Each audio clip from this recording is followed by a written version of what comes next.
Hindi lilipas ang aking mga salita. Maligayang araw ng linggo, kapanalig.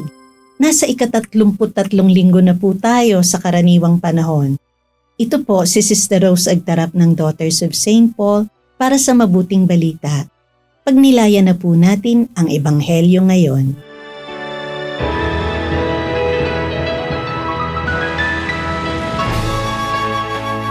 Sinabi ni Jesus sa kanyang mga alagad, sa panahong iyon, pagkatapos ng kagipitang ito, magdidilim ang araw, hindi na magbibigay ng liwanag ang buwan, malalaglag ang mga bituin mula sa langit, at magigimbal ang buong sanglibutan, at makikita nilang dumarating sa mga ulap ang anak ng tao na may kapangyarihan at ganap na kaluwalhatian.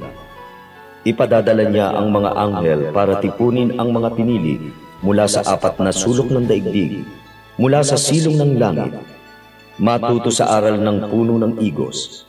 Kapag malambot na ang mga sanga nito at lumilitaw na ang mga dahon, alam nyo na malapit na ang tag-init. Gayon din naman, kapag napansin nyo ang lahat ng ito, alamin nyong malapit na, nasa may pintuan na. Talagang sinasabi ko sa inyo na hindi lilipas ang lahing ito at magaganap ang lahat ng ito. Lilipas ang langit at lupa, ngunit hindi lilipas ang aking mga salita. Ngunit walang nakaalam sa oras at araw na iyon, kahit na ang mga anghel sa langit o ang anak. Ang Ama lamang ang nakakaalam.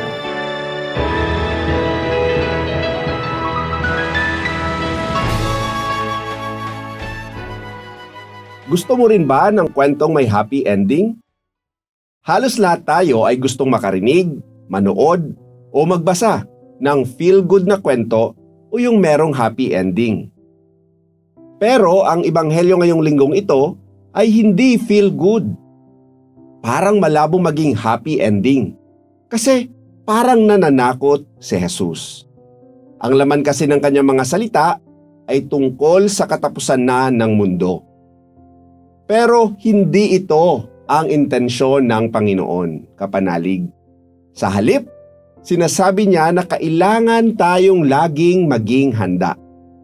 Paalala rin ito na hindi palaging feel-good moments lamang ang buhay.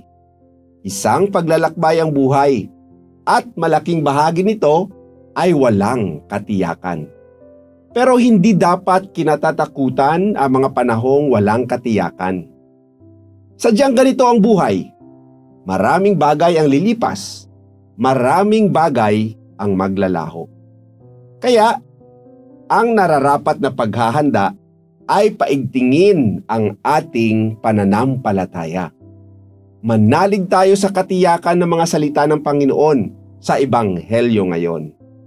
Darating siya sa kaluwalhatian at masasaksihan ito ng lahat ng kanyang mga pinili mula sa 4 na sulok ng daigdig. Kapanalig, tiyak ang happy ending sa ating buhay pananampalataya. Kasi ang Diyos natin ay hindi paasa, kundi siya ang pag-asa.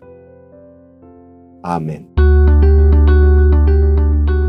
Mga kapanalig, maraming salamat po sa inyong patuloy na suporta sa aming misyon. Subscribe, like, and follow Paulines sa aming social media accounts.